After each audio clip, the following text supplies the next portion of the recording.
चलिए, तो मैं बोल रहा था कि जो मेन चीज आ जाती है वो आती है इस पैराग्राफ पर आकर इसको अच्छे तरीके से आप कंप्रीहेंड कर सकें।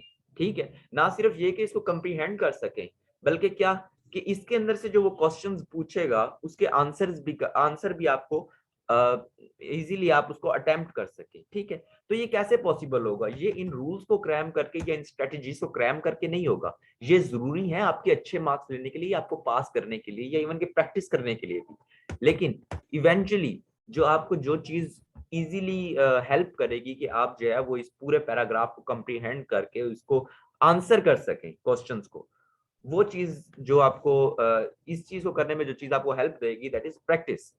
ठीक है, तो आज का हम अपना लेक्चर स्टार्ट करते हैं। तो आज का बच्चों हमारा टॉपिक है कॉम्प्रीहेंशन।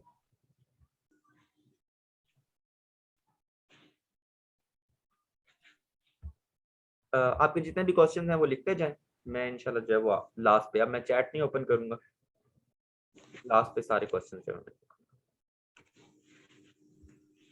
कॉम्प्रीहेंशन का टॉपिक जो है वो आज हमारा, आप इस टॉपिक को जो है वो मैट्रिक में भी मींस के पेपर्स में अटेम्प्ट कर चुके हैं, आप लोग एफएससी की बेस पर भी कर चुके हैं। ठीक है, और फिर जब आप यूनिवर्सिटी में गए होंगे, अगर किसी का ऐसा कोई सब्जेक्ट आया है एज अ माइनर या एज अ मेजर इंग्लिश में जो कॉम्प्रीहेंशन रिलेटेड था, तो उसके अंदर भी आपने जो है वो अटेम्प्ट किया होगा।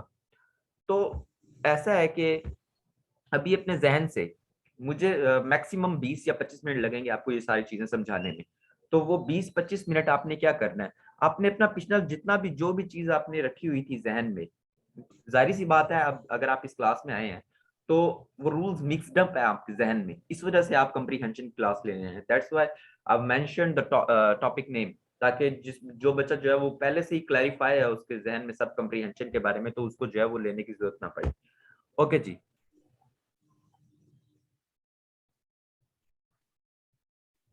सबको मेरी आवाज नहीं आ रही?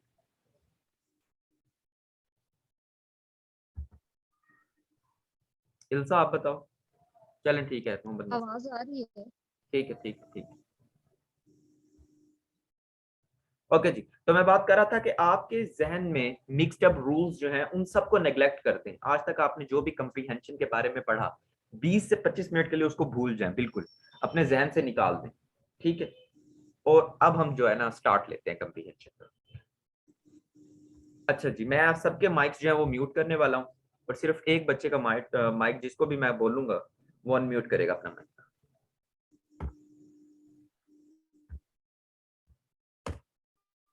ये पैराग्राफ सबको नजर आ रहा है? ठीक है जी, इल्सा आप अपना माइक अनम्यूट करो।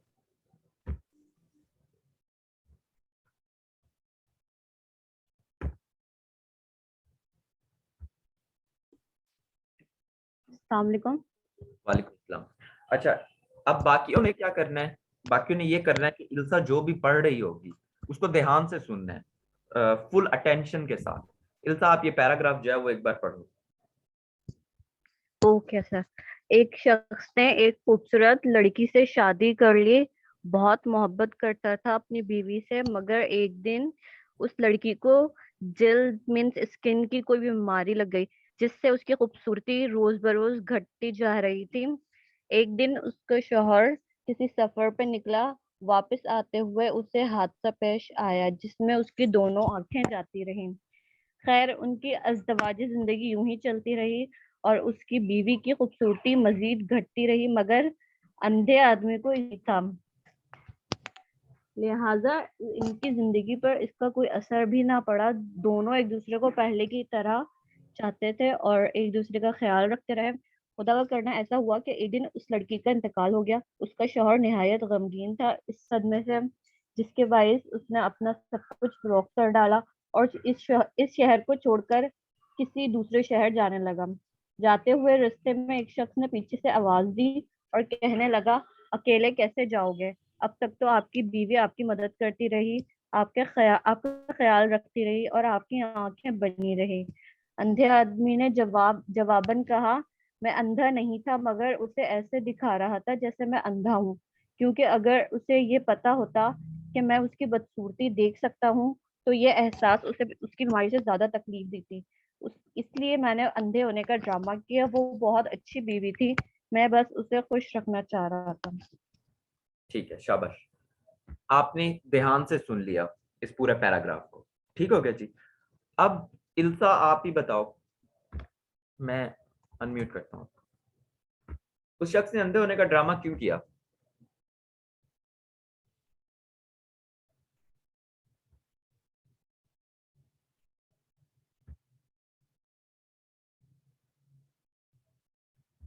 चलें, जो भी जवाब देना चाहता है, जो मैं उससे सवाल पूछूंगा, वो काइंडली जो है ना हैंड रेस करे सर, देख के जवाब दें। नहीं, बिकॉज वो नहीं चाहता था कि उसको अपनी मतलब लाइक फील हो कि मैं जो डे बाय डे मेरी ब्यूटी जो है वो जाती जा रही है, और मतलब लाइक मेरा जो हस्बैंड है वो मुझे एट द एंड छोड़ देंगे। वो इस चीज को कवर करना चाहता था। दैट्स व्हाई उसने उसको इग्नोर किया कि लाइक कि मतलब ये प्रिटेंड किया ओवरऑल ठीक है, थ्रू आउट हिज लाइफ के ठीक है, मतलब वो अंधा हो गया ये, ठीक है। क्योंकि वो नहीं उसको चाहता था कि वो फील करे। Thank you ma'am, thank you. ठीक, ठीक है, बिल्कुल सही जवाब दिया। अच्छा जी, आयशा ताहिर। जी सर। अच्छा जी, ये बताएं कि एक सेकंड दीजिएगा। ओके जी, उसने क्यों फैसला किया था कि वो घर बार छोड़ के अपना जाएगा, शख्स ने? क्योंकि अब यहाँ उसका कोई रहा नहीं था, ठीक है, और? सदमे की वजह से, उसके गम की वजह से। ठीक है। अच्छा जी, अब अपना माइक जो है ना वो बच्चे म्यूट कर लें। अब हम चलते हैं वापस अपने टॉपिक पे। देखिए, आपने, इल्सा ने एक पूरा पैराग्राफ पढ़ा, हमारी लैंग्वेज में था, the language we can easily understand in, means के ये उर्दू में था। ठीक है, आप लोगों ने इसकी थीम को समझ लिया, इस पूरे पैराग्राफ को समझ लिया। ठीक हो गया। मैंने आपसे क्वेश्चन पूछे, आपने इजीली आंसर कर दिए क्वेश्चन मुझे। ठीक है, आपको कोई भी मुश्किल पेश नहीं आई, ना इसको समझने में मुश्किल पेश आई, ना ही आपको किसी भी किस्म की आंसर करने में कोई भी मुश्किल पेश आई। अब मैं एक और क्वेश्चन पूछता हूँ जैनब आपसे।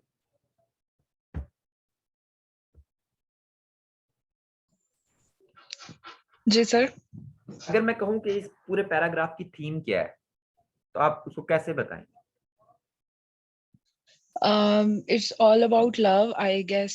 एंड केयर, ऐसा ही है ना, लव एंड केयर। ठीक है, Yep, exactly. ठीक है। अब देखें कि आपने इसकी मेन थीम भी इजीली ग्रैब कर ली, बिल्कुल इजीली। क्यों? क्योंकि उर्दू में था और आपने जो पैराग्राफ को इजीली समझ लिया और आपने इजीली आंसर कर दिया। This is what we called as comprehending the paragraph and answering the questions. यही होता है। अब क्योंकि पेपर हमारा इंग्लिश प्रेजेंट कंपोजिशन का है, so that's why the medium, जो मीडियम होगा वो कौन सा होगा? इंग्लिश होगा। ठीक है, अब हम चलेंगे मेन टॉपिक पे। ये इसलिए था ताकि आपको एक अंदाजा हो सके कि मैं एक टॉपिक को पढ़ने जा रहा हूं, उसमें बेसिकली होगा क्या, हम डिस्कस क्या करेंगे। तो एक पैराग्राफ होगा, क्वेश्चन की नेचर क्या होगी कंप्रीहेंशन के क्वेश्चन की? इस पैराग्राफ ने आपको वो जवाब दे दिया कि आपके क्वेश्चन की नेचर क्या होगी। वो ये होगी कि आपको एक पैराग्राफ दिया जाएगा, उस पैराग्राफ को आपने पढ़ना होगा जैसे इल्सा ने रीड किया। ठीक है, और उसके बाद माहम वगैरह ने जिस तरीके से आंसर किए, उस तरीके से जो एग्जामिनर है वो आपसे क्या करेगा, वो आपसे क्वेश्चन पूछेगा उसी पैराग्राफ के रिलेटेड। ठीक है, और आपको क्या करना होगा एट द एंड, आपको उन क्वेश्चंस को आंसर करना होगा। This is what we call comprehending the paragraph and answering the questions. अब हम चलते हैं अपने मेन टॉपिक की तरफ। अब आपको क्वेश्चन की नेचर समझ आ गई है। क्वेश्चन की नेचर, इस पैराग्राफ का मकसद क्या था? इस पैराग्राफ का मकसद था आपको क्वेश्चन की नेचर समझाना कि किस टाइप का होगा। ओके जी, अब हम चलते हैं कंप्रीहेंशन पर।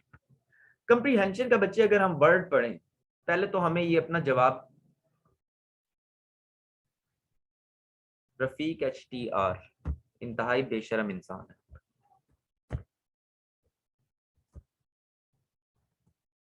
एक सेकंड, मुझे इसको क्लास से निकालने दें, फिर मैं स्टार्ट करता हूँ।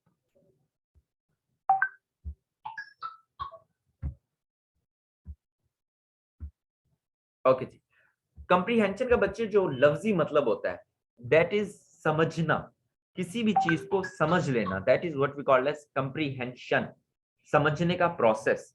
तो बेसिकली ये कहता क्या है कि एक पैराग्राफ जो आपको उसने दिया हुआ है, आप उसको कंप्रीहेंड करें, समझें उस पैराग्राफ को। आपको उस पैराग्राफ का पता हो कि इसमें बताया क्या जा रहा है, एक तो कि बताया क्या जा रहा है, दूसरा ये कि जो राइटर है वो थीम क्या डेवलप कर रहा है। ठीक है, मींस आपको उस पैराग्राफ की आप उसको इतने अच्छे तरीके से कंप्रीहेंड कर लें कि एक तो उसके अंदर मौजूद बातें आपको पता हो, ठीक है, कि उसने क्या क्या कही है, and the second thing is कि आपको थीम का पता चल जाए। ठीक है, और कुछ पैराग्राफ्स ऐसे होते हैं जैसे डिबेट लाइक पैराग्राफ्स दे देते हैं कभी कभार, तो आप उससे आपने इतने अच्छे तरीके से उसकी बातों को जो उसने उस पैराग्राफ में मेंशन की हुई है कंप्रीहेंड किया हो कि आप उन बातों को यूज करते हुए कंक्लूजन ड्राइव कर सके। ठीक है, इसको हम बोलते हैं रीडिंग द कंप्रीहेंशन पैराग्राफ। ठीक है, तो this is what we called as comprehension. Comprehension कब आपको बेसिक समझ आ गया कि कंप्रीहेंशन बेसिकली क्या होता है, कि एक पैराग्राफ गिवन है, आपने उसको इतने अच्छे तरीके से रीड किया कि आपको उसके अंदर दी गई सारी बातें पता चल चुकी हैं। ठीक है, उस पैराग्राफ की जो थीम जिसके गिर्द वो पूरा पैराग्राफ घूम रहा है, जैसे हमने लास्ट में देखा the paragraph was all about love and care.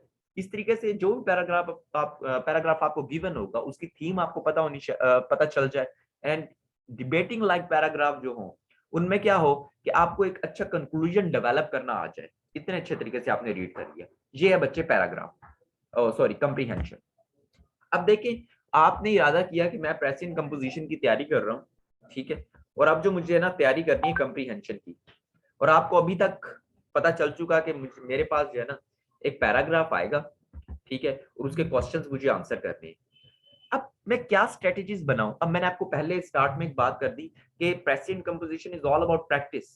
तो अब आप प्रैक्टिस करने जा रहे हैं अपनी प्रेसी एंड कंपोजिशन के पैराग्राफ्स की, सो आपको क्या क्या स्ट्रेटेजीज जो है वो अपनानी होंगी कि आप अच्छे तरीके से प्रैक्टिस कर सकें। ठीक है, तो अब हम चलते हैं स्ट्रेटेजीज की तरफ, ताकि आप कंप्रीहेंशन पैराग्राफ है, ये तो छोटी सी बात है ना कि पैराग्राफ है उसको समझ लिया और उसको लिख दिया, उसके आंसर्स लिख दिए, लेकिन क्या स्ट्रेटेजीज होनी चाहिए कि आप उसकी प्रैक्टिस अच्छे तरीके से कर पाए। अब हम उन स्ट्रेटेजीज की तरफ चलते हैं।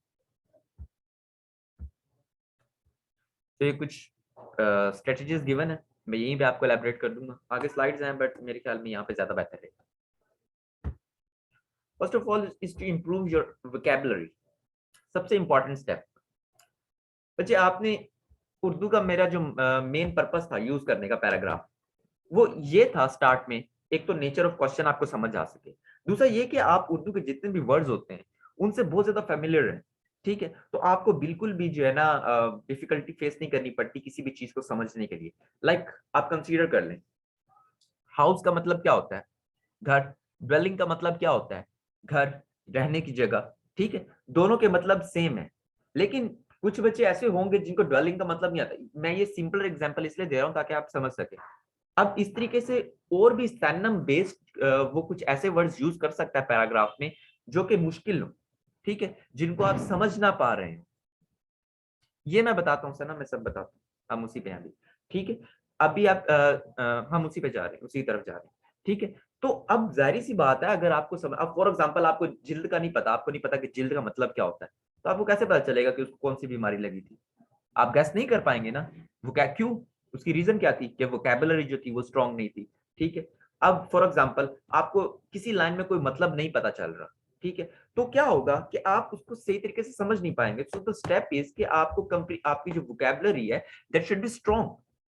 अब ये तो एक सजेशन है कि your vocabulary should be strong, लेकिन यहाँ पर एक क्वेश्चन आता है दैट हाउ, किस तरीके से वोकैबुलरी जो है उसको स्ट्रांग किया जा सकता है।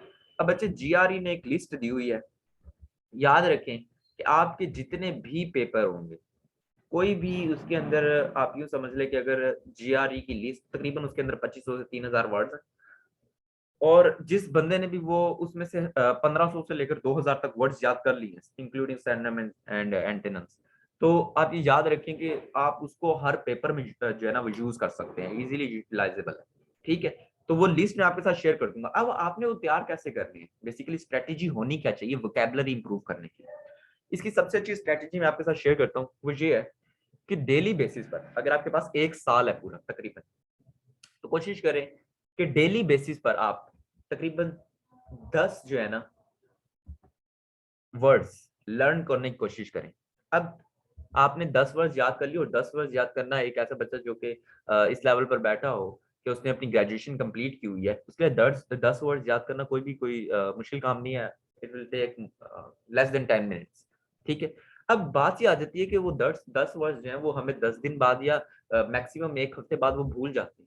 तो फिर आप उसको जो है अपने अपनी मेमोरी में ग्रैब करने के लिए क्या करें? हम बेसिकली हमारा मकसद है हम उस स्ट्रेटजी पे बात करें जो हमें वोकैबुलरी ग्रैब करने में मदद देगी। तो वो स्ट्रेटजी क्या होनी चाहिए?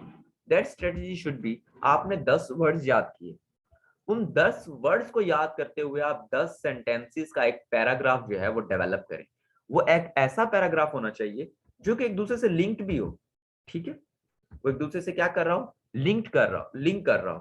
तो ऐसा पैराग्राफ जब आप डेवलप करेंगे तो डेफिनेटली जब आप उसको राइटिंग में यूटिलाइज कर रहे हैं अपनी वोकैबुलरी को, तो डेफिनेटली आपकी जो मेमोरी है उसके अंदर वो ज्यादा अच्छे तरीके से ग्रैब हो जाएगी। ठीक है, एक तो ये फायदा सेंटेंसेस डेवलप करने का थ्रू द वोकैब वर्ड्स। और दूसरा क्या फायदा होगा? दूसरा ये फायदा होगा कि बच्चे जब आप एक वर्ड को यूटिलाइज करके एक पूरा सेंटेंस डेवलप कर रहे हैं, और सेंटेंस को लेकर आप पूरा एक सिनेरियो डेवलप कर रहे हैं, मैंने जो आपको कहा कि लिंक करना है अपने वर्ड्स को, ठीक है, पैराग्राफ लिखते हुए जब आप पूरा सिनेरियो डेवलप कर रहे हैं, तो ये देखें कि जब सिनेरियो आपको किसी भी ये आपको ना सिर्फ कंप्रीहेंशन में मदद देने वाला है, बल्कि ये आपको ऐसे में मदद देगा। क्यों, कैसे?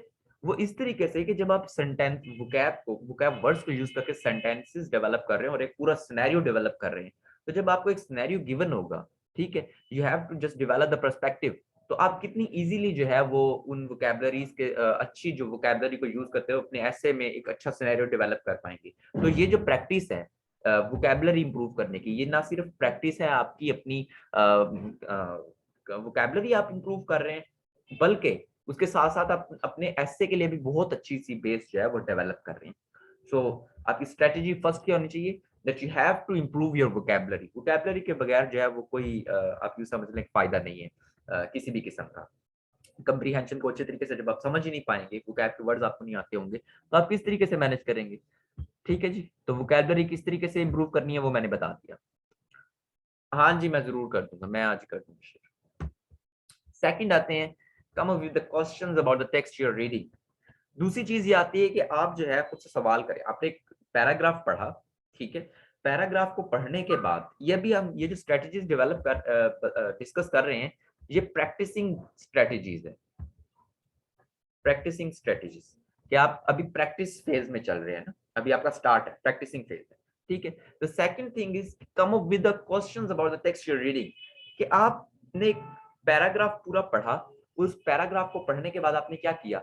अब now you are questioning to yourself, आप अपने आप से सवाल कर रहे हैं कि ये भी हो सकता है, इसके अंदर ये क्यों हुआ। फॉर एग्जांपल जैसे हम वही उर्दू वाले पैराग्राफ की मिसाल ले ले, उसको सदमा क्यों पहुंचा, आपका माइंड आपको खुद जो है वो आंसर करेगा कि इस वजह से पहुंचा। अगर आपने उसको अच्छी तरीके से समझ लिया पैराग्राफ को, उसके जो शोहर था उस लड़की का, वो किस तरीके से अंधा हुआ, एक्सीडेंट में अंधा हुआ, ठीक है, थीम क्या बन रही है, मींस कि आप अपने आप से क्वेश्चंस कर रहे हैं उस पैराग्राफ के रिलेटेड, ठीक है, ये समझने के लिए कि आपको जो है वो आपने इजीली उसको कंप्रीहेंड कर लिया है या नहीं, या अच्छे तरीके से उसको कंप्रीहेंड कर लिया है या नहीं किया। ठीक हो गया। तीसरी स्ट्रेटजी है वो है यूज कॉन्टेक्स्ट क्लूज। कॉन्टेक्स्ट का मतलब होता है सिंपल अगर मैं आपको कहूं तो यूज रेफरेंस। मींस क्या? मींस बच्चे मोस्टली ऐसा होता नहीं, आप अगर पास पेपर्स उठाकर देखेंगे तो इतने कोई जो है ना मुश्किल जो है वो वर्ड्स वोकैब यूज नहीं होती कंप्रीहेंशन में, लेकिन हो सकता है आपको जो है वो वर्ड्स ना आ रहा हो, कोई किसी वर्ड का मीनिंग ना आ रहा हो, ठीक है। तो ऐसी सूरत में जो कॉन्टेक्स्ट क्लूज हैं ये बहुत काम आते हैं, और इसकी प्रैक्टिस भी जरूरी है। उसकी रीजन कि वहां पर कोई भी अनसीन वर्ड आ सकता है जो आपको समझ में ना आ रहा हो, तो ऐसी सूरत में कॉन्टेक्स्ट क्लूज जो है ये बहुत ज्यादा इंपॉर्टेंट है। कॉन्टेक्स्ट क्लूज का मतलब क्या है? मींस ये कि पीछे जो बात चलती हुई आ रही है, आप उसके मुताबिक, आप एक वर्ड यहाँ मौजूद है जो आपको नहीं आता, जिसको मैंने सर्कल से जाहिर किया, और जो सेंटेंस चलता आ रहा है उसे मैंने स्ट्रेट लाइन से जाहिर किया, ठीक है। आपने ये पूरा आपको समझ आ गया, आपने इजीली सेंटेंस को जो है वो ग्रैब कर लिया आपके माइंड ने। अब आप इस वर्ड पे आए, आपको समझ नहीं आई, ठीक है, तो आप इस सेंटेंस को यूज करके इस सेंटेंस को एज अ रेफरेंस बेस बनाएंगे कि ये जो सेंटेंस है इसके मुताबिक ये जो वर्ड है ये मतलब देगा। ठीक है, फॉर एग्जाम्पल जैसे मैं एग्जाम्पल ले लूं, तो आप कोई भी कोई भी सिनेरियो अगर डेवलप हुआ है तो एकदम ऐसा तो नहीं होगा ना कि एक अब्रप्ट चेंज आ जाएगा, कोई और ही वर्ड उठ के आ जाएगा। ठीक है, तो आपने क्या करना है, इसी सेंटेंस को बेस बनाना है एज अ रेफरेंस, किसके लिए, इस वर्ड को कंप्रीहेंड करने के लिए जो आज जिसका मतलब आपको समझ नहीं आ रहा। तो अब आपको पता चल गया कि आपने अगर फॉर एग्जाम्पल वोकैबुलरी में कोई ऐसा वर्ड आ जाता है कंप्रीहेंशन में जो आपको समझ नहीं आ रही कि उसका मतलब क्या बनेगा, लेकिन कंप्रीहेंशन जाहिर सी बात है जब तक आपको उस वर्ड का मतलब नहीं आएगा आप पूरा सेंटेंस को अच्छे तरीके से नहीं समझ पाएंगे। तो जाहिर सी बात है आपको क्या करना होगा, देन आपको करना होगा इस सेंटेंस को एज अ रेफरेंस यूज, ताकि आप इसका कोई क्लू जो है वो हासिल कर सकें। ठीक है, अच्छा जी, उसके बाद आ जाते हैं हम समरी की तरफ। समरी क्यों जरूरी है बनाना? समरी बनाना इसलिए जरूरी है, समरी ये नहीं कि आप उसको लिखें, अपने माइंड में एक समरी डेवलप करें। ठीक है, फॉर एग्जाम्पल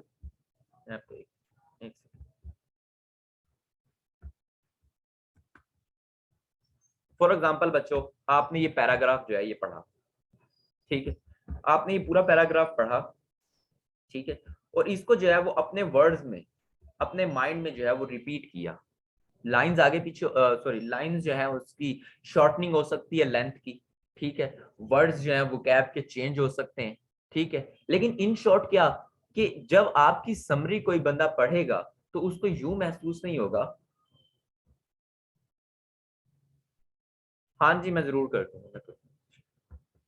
ठीक है, तो जब कोई भी बंदा ये समरी आपकी रीड करे तो उसको यूं मालूम हो कि हाँ मैंने एक शॉर्टेंड फॉर्म में वही पैराग्राफ जो है वो दोबारा पढ़ लिया है। अब इससे ये करने से, समरी बनाने से फायदा क्या होगा? बेसिकली इससे फायदा ये होगा कि जब आप माइंड में समराइज कर रहे हैं पैराग्राफ को, तो जाहिर सी बात है कि आप एक चीज को समझे बगैर तो समराइज नहीं कर सकते ना। जैसे आप तलखीस निगारी जो है वो एफएससी में करके आए। ठीक है, प्रेसी हम इसमें भी पढ़नी है हमने, लेकिन तलखीस निगारी आप करके आए हैं। ठीक है, उसको प्रेसी बोलते हैं। तो वो जब आप प्रेसी सॉल्व कर रहे थे तो क्या आप समझे बगैर उसको समराइज कर सकते थे? समरी और प्रेसी में डिफरेंस होता है, लेकिन वो हम तब डिस्कस करेंगे। ठीक है, तो आप उसको समझे बगैर जो है उसकी थीम डेवलप कर सकते थे या उसको वो कर सकते थे। तो जब आप समरी डेवलप करने लगेंगे प्रैक्टिस के दौरान, तो इसका मतलब क्या है कि आप उसको पैराग्राफ को अच्छे तरीके से समझ रहे हैं। जब आप समझना स्टार्ट कर देंगे अपनी प्रैक्टिस में, सो आपकी जो ग्रिप है वो ज्यादा से ज्यादा स्ट्रॉन्ग हो जाएगी।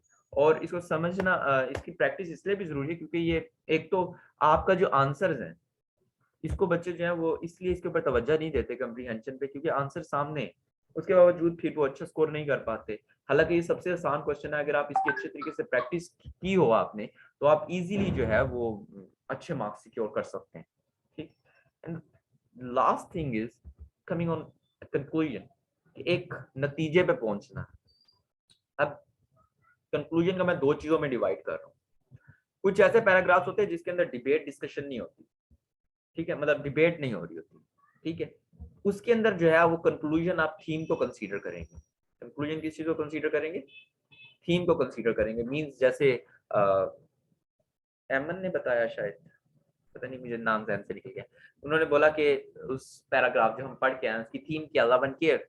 ठीक है, तो ऐसे पैराग्राफ्स जिसके अंदर डिबेटिंग नहीं हो रही होगी उसके अंदर कंक्लूजन को आप एज थीम लेंगे कि इसकी थीम क्या है। ठीक है, इस नतीजे पहुंचा हूं मैं कि इस पैराग्राफ की जो थीम बन रही है वो ये बन रही है। अब मैं ये क्यों कह रहा हूं आपको, क्योंकि अक्सर औकात क्वेश्चंस जो है वो इस तरीके से आ जाते हैं कि जो पैराग्राफ आपको गिवन है इसकी थीम क्या होगी। ठीक है, आपके ख्याल में इसकी थीम क्या बन सकती है? इस तरह के क्वेश्चन जो है वो अक्सर एग्जामिनर पूछ लेता है। सो आपको थीम का पता होना चाहिए, आपको थीम डेवलप करनी आनी चाहिए, थीम अपने माइंड में कंप्रीहेंड करनी आनी चाहिए। ठीक है, एक तो नतीजे का मतलब हो गया थीम, और कुछ पैराग्राफ्स ऐसे होते हैं जिसके अंदर डिबेट हो रही होती है। तो डिबेट वाले पैराग्राफ में कंक्लूजन का मकसद होगा कि आप इससे फोरकास्ट क्या कर सकते हैं, मींस आप प्रिडिक्ट क्या कर सकते हैं। ठीक है, आप इससे फर्दर क्या प्रेडिक्ट कर सकते हैं।